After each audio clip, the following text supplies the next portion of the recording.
Assalamualaikum warahmatullahi wabarakatuh. Balik lagi di obrolan kita. Oke, dan kali ini bareng saya Indri Rahmawati. Kita mau ngebahas dan mencari inspirasi nih buat kalian para mahasiswa di Unisba dan mahasiswa di seluruh dunia. Dunia jauh banget ya. Kita mau ngebahas tentang gimana caranya hobi kita itu jadi prestasi. Banyak orang loh yang punya hobi dan akhirnya bisa jadi duit. Ini bukan sarang beo ya, sarang beo gitu ya. Ada yang jadi prestasi ya, dan bahkan bisa sampai mencapai juara dunia. Saya punya banyak kenalan nih yang senang cosplay, kemudian dia ikutan kejuaraan cosplay, dia bikin kostum sampai akhirnya terkenal, dipakai di mana-mana sampai pernah masuk ke Marvel Studio. Itu luar biasa banget. Tapi kali ini di samping saya ada 3 orang mahasiswa Unisba yang berprestasi di bidang pencaksilat. Ya, sebelum kita kenalan dulu yuk. Oke, kenalan dulu nih. Dari sebelah kanan saya, siapa aja nih? Saya Dery Alfi. Dery dari fakultas mana, Der? Fakultas Syariah. Syariah. Rista. Rista. Ekonomi. Dari ekonomi dan? Intan. Intan dari ekonomi. Angkatan berapa nih? 17. 17? 19? 19 juga. Kamu udah mau lulus dong ya? Udah. Udah lulus? Belum? Baru beres sidang. Baru beres sidang, selamat. Sudah tahun ini ya? Amin. Oke, abis ijazah dia akan dapat ijazah. Yes. Kita tunggu undangannya. Nah, oke, kalau Dery dari kapan sih mulai seneng pencaksilat? Kalau mulainya mungkin dari SD kelas 6 kalau nggak salah. SD ya, di kelas 6 SD. Itu pertama kali kenal pencaksilat dari mana? Dari orang tua kan, daripada mainnya nggak jelas gitu kan, suka kan SD kan suka main. Jelas deh mainnya. Daripada kemana-mana jadi ikutin Ke pencaksilat. Kenapa silat? Kurang tahu juga ya orang tua. Kok saya paling pintar tuh bersilat lidah. Ya, tapi memang dipilihin orang tua awalnya. Ya, Tapi seneng nggak di awal? Senang. Kan Seneng, langsung seneng gitu ya, nggak ada penolakan atau gimana, nggak ada ya. Kalau Rista sendiri? Kalau Rista dari kelas 7 SMP. Kelas 7 SMP, oke. Ikutannya itu di sekolah atau sama kayak dari Kebetulan di SMP ada ekskul itu pencaksilat, jadi pilihnya itu. Oh, pilihnya itu. Kenapa tidak memilih yang lain? Karena dulu kalau ekskul di silat itu kan kayak nunjukinnya tuh yang beda dari ekskul lain. Jadi ada tertariknya gitu. Oh, ininya mungkin apa ketika presentasinya Ya. itu wow gitu ya. Demonstrasinya tuh bikin orang kayak penasaran gitu kalau ikut silat tuh kayak gimana. Oke, aku pikir pengen kayak artis-artis gitu, jadi nanti artis ikutan film action gitu, enggak? Enggak, semoga. Oke, kalau Intan? Kalau aku sama dari kecil juga, dari SD. SD kelas berapa tuh? SD, Ingat nggak? sebenarnya nggak tahu dari kelas berapa ya. Emang bener-bener udah lama banget. Udah lama banget ya. Jadi kayaknya lebih muda dibanding dia ya, dibanding Dery masuk ke pencaksilat. Kebetulan aku masuknya itu karena emang dari keluarga. Oh, Juga pencaksilat semua. Pencaksilat juga di KBB.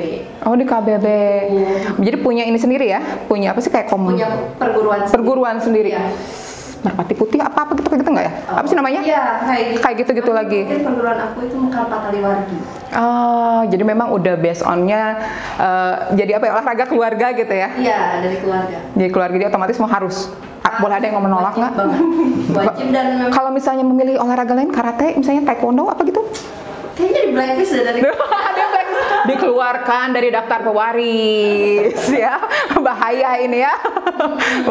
Terus ketika misalnya awal punya prestasi, jadi otomatis udah hobi dong ya, jadi seneng untuk pencaksilat. Ini kalau misalnya di karate itu suka ada level-levelnya, ada pakai ban-ban, kalau saya sih ban dalam gitu ya. Nah kalau misalnya kalian, kalau di pencaksilat itu istilahnya apa ya?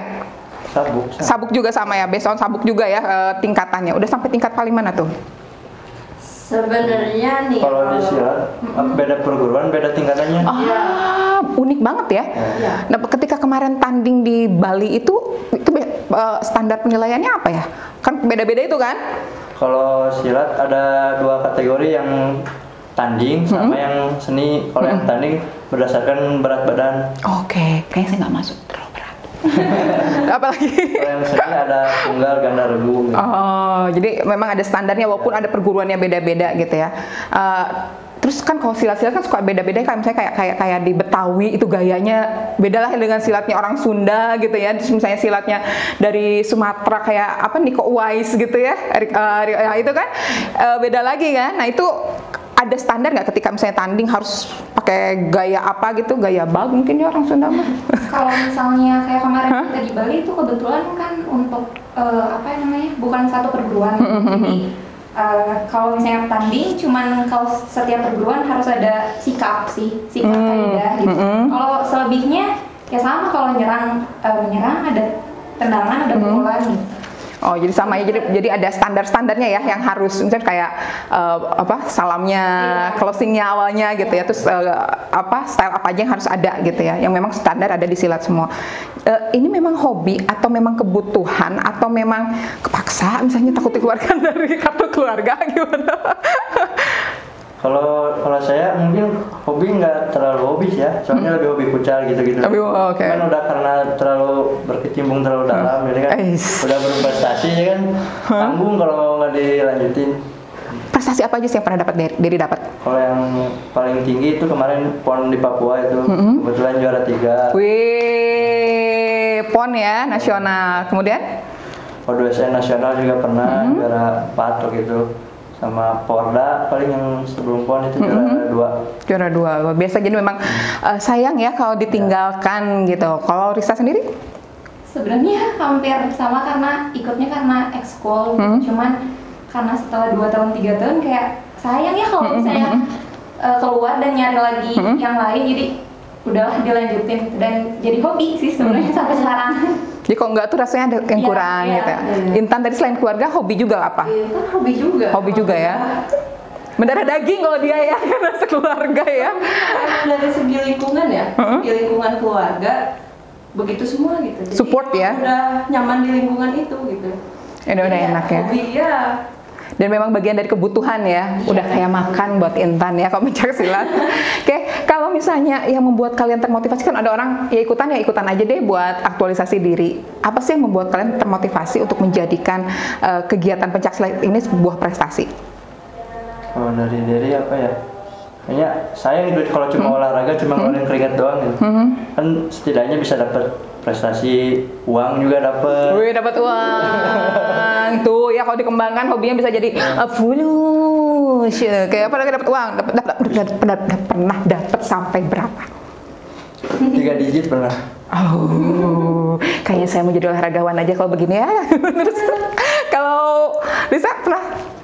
Kalau misalnya Dari motivasinya sebenarnya ngelihat yang lebih ini sih, karena kan yang atlet nasional ada dari perguruan gitu, kayak sama pelatih itu, ayo kalau misalnya itu udah pada nggak ada, siapa lagi gitu. Jadi kayak ya udahlah, terpicu ya, harus regenerasi ya, harus ada gitu ya. Kalau selain keluarga nih, kan maksudnya kok yaitu hobi keluarga ya udahlah gitu, tapi kenapa akhirnya Intan juga pengen berprestasi di bidang ini? Balik lagi ke keluarga sih sebenarnya. Dimotivasi juga di keluarga gitu, jadi harus. Kayak bukan karena disuruh untuk berprestasi, tapi kayak lebih ke ngelihat kakak-kakak yang juara, yang pernah juara. Nah, aku harus bisa lebih dari mereka gitu. Oke, kalau boleh tahu nih, kakak-kakaknya Intan udah juara sama kah nasional seperti itu juga? Paling jauh itu sampai seleksi PON, tapi Seleksi PON. juara ya. Wah, biasa ya, jadi memang keluarga itu penting ya buat support system ya, dan kalian semua disupport sama keluarga.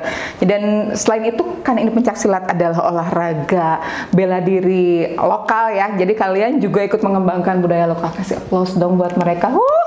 Keren ya. Kan banyak anak muda sekarang itu pasti memilih hal-hal yang berbau western gitu ya, misalnya bukan mendiskreditkan ya, tapi biasanya apa sih gitu, lokal banget gitu kan. Orang ada nggak sih perasaan-perasaan ketika kalian memilih pencak silat itu ngerasa maaf ya, so ada kan orang yang mendiskreditkan misalnya olahraga kampung misalnya gitu, ada nggak sih? Kalau saya sih enggak sih, lebih malah jadi lebih bangga aja, soalnya kan selain melestarikan budaya sendiri juga kan bisa beda lah dari yang lain itu. Yang lain kan pasti milihnya taekwondo, karate ya, kayak gitu-gitu ya. Itu banyaknya memang seperti itu, dan memang itu pasaran banget, hampir setiap sekolah ada ya. Pencak silat itu jarang kan sebetulnya. Kayak kalau Risa sendiri? sebenarnya sama, cuman dulu waktu SMP itu kan kok ikutan silat, kok bukan ini, kok bukan itu. Pertanyaan itu tuh ada ya, pasti ada ya. Gitu. Cuman kayak ya balik lagi, karena emang salah satu budaya dan apa ya, ada ada ketertarikan beda gitu. Kalau misalnya dari ngelihat dibanding silat dan karate itu kayak ketika pertandingan tuh seru aja gitu ngelihatnya gitu. Selain karate dan yang lainnya. Kok ini udah jelasin keluarga ini? Intan? Ya sama sih. Sama ya? Gitu, iya. Jadi ada keunikan-keunikannya dan bangga ya, dan itu bagus banget kalau menurut saya kita jadi apa, karena kok nggak ada generasi muda nih kalian, generasi Z gitu ya, yang nanti adik-adiknya ya, generasi kita nggak akan ada yang kenal lagi sama pencak silat kalau bukan kita yang melestarikan. Ada nggak sih privilege atau misalnya keuntungan-keuntungan yang kalian dapatkan ketika kalian berprestasi gitu? Misalnya ketika masuk kampus, kuliah, dapat beasiswa, dapat ya. Jadi bisa membantu juga ya. Jadi ada privilege. Dan kalau misalnya berprestasi kayak gini, apa dari dosen sendiri gimana di kampus? Kalau mendukung sih. Mendukung ya. Kamu izin nih mau dispen nggak dipersulit ya? Enak ya? Iya, enak. Dapat beasiswa juga. Dari kampus dapat, dari hadiah itu buat kalian semua kan?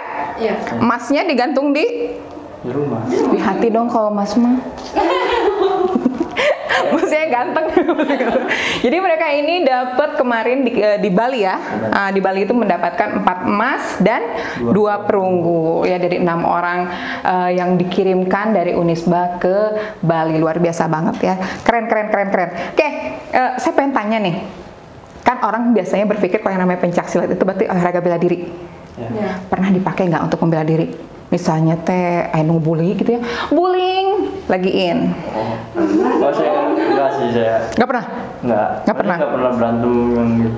Bela diri nggak pernah? Nggak. Ada preman, nggak pernah. Kan ngeganggu.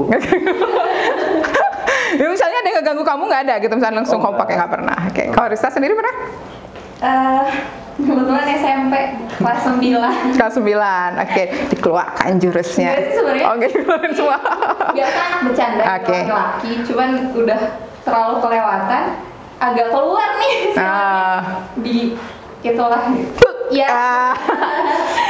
Penting buat perempuan ya, karena maaf ya, zaman sekarang itu orang iseng banyak sekali. Di perempatan perempuan lagi pakai motor, tiba-tiba ada yang disentuh, ada yang ditarik tasnya gitu kan. Itu kan kalau kita punya power nih buat para kaum hawa, penting banget punya ilmu bela diri. Kalau Intan sendiri pernah pakai nggak buat membela diri? Pernah. Itu SMA. Oke. SMA. Ceritain aja ini ya? Ceritain aja. Mungkin waktu SMA itu masih apa ya, circle pertemanan itu masih berkubu-kubu kali ya. Dan kebetulan waktu SMA tuh aku orangnya lebih introvert, penyendiri, jarang berkumpul bareng-bareng. Nah, dimana pas aku lagi jalan sendiri ada satu kubu nih yang paling disegani lah di premannya sekolah gitu ya. Tapi cewek-cewek semua. Geng populer biasanya. Iya, geng populer. Akhirnya aku didatengin, agak dicaci maki tuh. Di situ tuh dicaci maki. Aku nggak terima karena ya gue nggak kenal lu siapa gitu. Emang bener-bener nggak kenal kamu siapa gitu. Akhirnya aku bilang kalau kamu penasaran ya udah aku tungguin. Aku bilang kayak gitu. Akhirnya terjadilah, itu benar-benar refleks banget gitu. Tapi memang biasanya kalau udah punya ilmu bela diri seperti itu, ketika itu otomatis ya, badan tuh refleks gitu kan, langsung gitu. Itu otomatis ya, nggak bisa dihindari lagi gitu, karena memang sudah terkondisikan gitu kan, posisi badannya ketika ada yang menyerang akan langsung seperti apa gitu ya. Itu apa kabar para wanita populer itu? Kebetulan pada saat kejadian di TKP-nya itu mereka tuh datang banyak tuh. Waduh. Mereka bawa cowok-cowok juga. Ya aku juga gak mau kalah ya. Aku juga callingin saudara-saudaraku yang sama-sama di SMA kan. Temenin, aku bilang kayak gitu. Akhirnya ditemenin. Pertama dulu tuh 1 lawan 1. Akhirnya ya mungkin karena emang lagi keberuntungan ya. Dia yang jatuh. Bentrok lah di situ, kayak gitu, antara saudara aku sama teman-temannya dia, kayak gitu. Oke, inget ya, ilmu bela diri itu tidak digunakan sembarangan ya. Itu untuk membela diri, bukan untuk gegelutan. You know the meaning of gegelutan ya. Jadi ini pernah kejadian juga nih. Kebetulan anak saya ikutan dengan temannya yang beda ini ya, beda kubu. Tapi misalnya ada yang satu karate, taekwondo segala macem. Itu gitu. Mereka ngerasa apa? Kadang suka ada yang lebih powerful. Kerenan olahraga gue nih, kerenan olahraga. Pernah nggak sih misalnya dengan beda-beda jenis olahraga, misalnya kayak tadi karate dengan taekwondo dengan apa, ngerasa paling oke gitu, punya gue nggak ada? Kalau di sekolah dari sih enggak ya? Soalnya pada gini lah. Atau mungkin anak saya dulu masih SD badannya ngerasa ini apa sisi keakuannya. Tapi kalian nggak pernah nunjukin misalnya ke orang-orang gue jago bela diri gitu? Enggak ya. Terus seminggu berapa kali sih kalian latihan? Kalau untuk menuju pertandingan biasanya hampir seminggu ya 5 atau 6 hari cuman dikasih rest 1. Cuman kalau masih jauh reguler aja kayak 2 atau 3 kali seminggu tuh. Iya, kalau sama pelatih. Kalau di rumah kan itu sebenarnya tergantung sama individu ya. Gitu. Jadi kalau misalnya lagi gabut ya latihan gitu ya. Kalau misalnya lagi ini enggak gitu ya gitu. Tapi memang harus ada jadwal ya. Ada kan kalau olahraga ada periodisasinya gitu. Jadi kalau misalnya mendekati pertandingan berapa bulan gitu, ada jangka waktunya, intensitasnya beda. Oke, intensitasnya beda. Jadi memang kalau ini kan ketika orang pengen meraih prestasi, artinya dia harus terus berlatih ya, nggak bisa ditinggalin gitu aja. Ada ini nggak pesan-pesan nih buat teman-teman lain gitu ya di dunia luar sana? Apa sih harus dilakukan ketika kita punya hobi, kita punya kesukaan, kita punya keinginan supaya itu tuh jadi prestasi, supaya bisa mensupport masa depan kita gitu. Coba dari Intan dulu deh. Kalau dari aku jangan ditahan-tahan sih, lebih baik di show upin gitu. Oke, tunjukin. Ditunjukin. Kalau kita tuh sebenarnya bakat minatnya di situ kembangin gitu. Kalau kata dari Rista? Apa ya? Ya sama kayak Ibu. Jadi sebenarnya lawan malesnya sih, karena itu tuh yang paling bikin kita enggak deh, males nanti aja. Jadi harus dilawan sih, karena males tuh di awal aja. Kalau udah kesananya akan jadi badan kita tuh ya udah ngikutin nuntut aja. Ya Gitu. Nuntut jadi apa, jadi pengen jadi kayak jam biologis gitu ya, gitu. kalau nggak diolahragain, kalau nggak digerakin gitu ya, jadi memang jadi nggak enak gitu, nggak enak ya. Kalau dari saya kan selagi masih muda gitu, lebih banyak explore lah gitu. Sayang kan masih muda gini kan masih minta misalnya uang dari orang tua, masih belum bisa membanggakan. Nah, salah satu cara untuk membanggakannya ya lewat prestasi itu. Oke, betul ya, orang tua itu tidak menuntut kita harus memberikan uang materi ke depannya, karena anak itu bukan investasi keuangan ya. Tapi ketika kita bisa berprestasi, kita bisa menunjukkan bahwa apa yang dilakukan orang tua tuh kerja keras itu tidak sia-sia gitu ya. Dan seperti tadi Rista bilang, kalau kita udah sekali melakukan itu akan enjoy dengan sendirinya, menikmati, dan apalagi sudah dapat hasil ya. Nyandu nggak sih dapat prestasi? Nyandu tuh ya. Jadi ketika sekali dapat prestasi itu pengen lagi gitu ya. Pernah nggak kalah atau targetnya tidak tercapai? Pernah. Perasaannya gimana? Sedih sih ya, nggak usah ditanya perasaannya gimana, itu nggak penting banget. Terus apa yang dilakukan supaya memotivasi diri lagi? Harus jadi apa? Misalnya kita kalah gitu, jadi harus mikir step selanjutnya harus dilakuin itu apa biar bisa meningkatkan diri gitu. Jadi ada evaluasi. Ya, ada evaluasi. Kalian melakukan juga? Iya, soalnya bercermin lagi dari proses. Karena kalau misalkan kita ngelakuin prosesnya segitu ya hasilnya ya nggak akan ngehianatin ke hasil. Oke, jadi memang harus evaluasi diri ya. Jadi sebelum misalnya kita menyalahkan orang lain, kok gue kalah gitu ya, oh dia itu mah jagoan. Tidak, coba cek diri sendiri dulu ya, mengevaluasi ini. Jadi tadi dari mengevaluasi, oh aku kurang nih latihannya, aku effortnya kurang nih, kurang semangat. Luar biasa sekali ya memang pembicaraan kita hari ini bersama 3 orang luar biasa mewakili teman-teman yang kemarin udah juara di Bali. Tepuk tangan dong buat teman-teman kita. Terima kasih loh udah nyaksiin acara obrolan kita hari ini. Dan sebelum kita tutup, kita akan melihat dulu tampilan dari Dery ya. Terima kasih, saya Indra Mawati. Assalamualaikum warahmatullahi wabarakatuh.